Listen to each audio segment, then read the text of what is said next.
শুধু এটাই কিন্তু প্রথম ঘটনা না যে একটা সিনেমা নির্মাণের চেষ্টা করা হয়েছে, এর পূর্বেও বেশ কিছু চেষ্টা হয়েছে। এমনও দেখা গেছে যে ফিল্ম শুট করা হয়েছে, হঠাৎ করে কেউ ভয় দেখাইছে, তখন সে হচ্ছে পুরো ফাইলগুলো ডিলিট হয়ে গেছে, মানে এই ধরনের দাবি করছে। অনেক দিনের একটা চাওয়া ছিল সেটা অবশ্যই আজকে এত সুন্দরভাবে যে জিসান ভাই ফুটে তুলতে পারছে, সেটা থেকে অবশ্যই অনেক ভালো লাগছে। আমার কাছে আবেদন এটাই থাকবে যাতে ভবিষ্যতে কোনো শিক্ষা প্রতিষ্ঠানে এই ধরনের হত্যাকাণ্ড আর না ঘটে, কেউ যেন কোনো প্রতিহিংসার শিকার না হয়। আব্বালের সাথে সেদিন আমাদের কথা হয়, মানে যেদিন কুষ্টিয়া থেকে আসে, সে 6ই অক্টোবর কিন্তু কুষ্টিয়া থেকে আসে 9টার সময় বাসে ওর মা ওঠা দেয়। তারপর সে যখন আসে পথে আমি মাঝে মাঝে তাকে ফোন দিচ্ছি কোথায় পর্যন্ত গেছে। সর্বশেষ কথা হইলো সে তখন বললে আমি বাস থেকে নামলাম, নামিয়ে এখন আমি সিএনজিতে হলে যাচ্ছি। হ্যাঁ, এই পর্যন্ত আমার কথা হয়েছে, তারপর আর কোনো কথা নেই। মামলাটা এখন বর্তমানে ডেটের রেফারেন্স এবং আপিলের শুনানি চলছে, হ্যাঁ, চলমান রয়েছে। আমার কাছে আবেদন এটাই থাকবে যাতে ভবিষ্যতে কোনো শিক্ষা প্রতিষ্ঠানে এই ধরনের হত্যাকাণ্ড আর না ঘটে, কেউ যেন কোনো প্রতিহিংসার শিকার না হয়।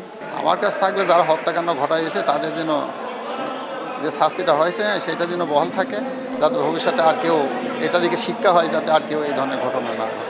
না আসলে এটার আসলে অনুভূতি আসলে বেশ অন্যরকম। কারণ সত্যি কথা বলতে গেলে কি, আমি যদি একটু পিছনের কথা বলি, যে শুধু এটাই কিন্তু প্রথম ঘটনা না যে একটা সিনেমা নির্মাণের চেষ্টা করা হয়েছে, এর পূর্বেও বেশ কিছু চেষ্টা হয়েছে।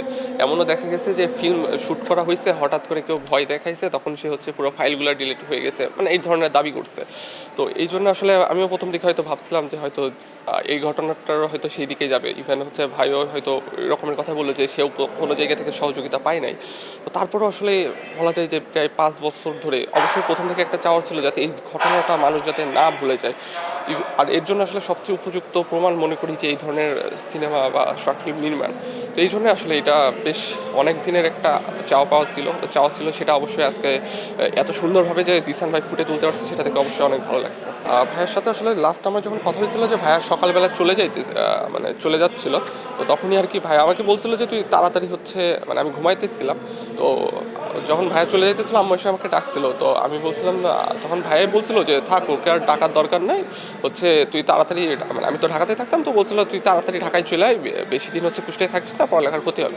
আমি খালি এটাই বলছিলাম যে আচ্ছা ঠিক আছে, তাড়াতাড়ি চলে আসবো, এটাই। এক্ষেত্রে আসলে অবশ্যই আমরা সবসময় ন্যায় বিচার চাই। তবে অবশ্যই মনে করি যে এই ক্ষেত্রে যদি একটা ন্যায় বিচার হয়, শুধুমাত্র যে আসলে আমার ভাইয়ের যে বিচার হবে তা না, একসাথে ভবিষ্যতে যাতে আর কারোর পরিণতি যাতে এরকমের না হয়, সেক্ষেত্রেও এই বিচার অনেক গুরুত্বপূর্ণ ভূমিকা রাখবে। তো এই জন্যই আসলে এই ঘটনাটার আসলে একটা সুষ্ঠু এবং দ্রুত বিচার হওয়া খুবই প্রয়োজন বলে মনে করি।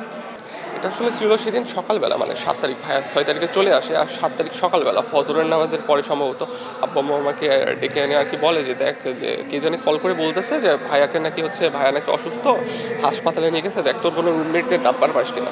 তো তখন আর কি আমি আর কি হচ্ছে নাম্বার খোঁজার জন্য হচ্ছে ভাইয়ার হচ্ছে আইডিতে ঢুকি, বাট আইডিতে হচ্ছে নাম্বার না পেয়ে ভাইয়ের কিছু বন্ধুদের আইডিতে যাই। তো সেখানে গিয়ে দেখি প্রথম একটা পোস্ট যে হচ্ছে ভাইয়াকে, মানে আবরার ফাতকে মেরে ফেলা হয়েছে, কে কীভাবে মারছে আমরা জানি না, আমরা এর বিচার চাই।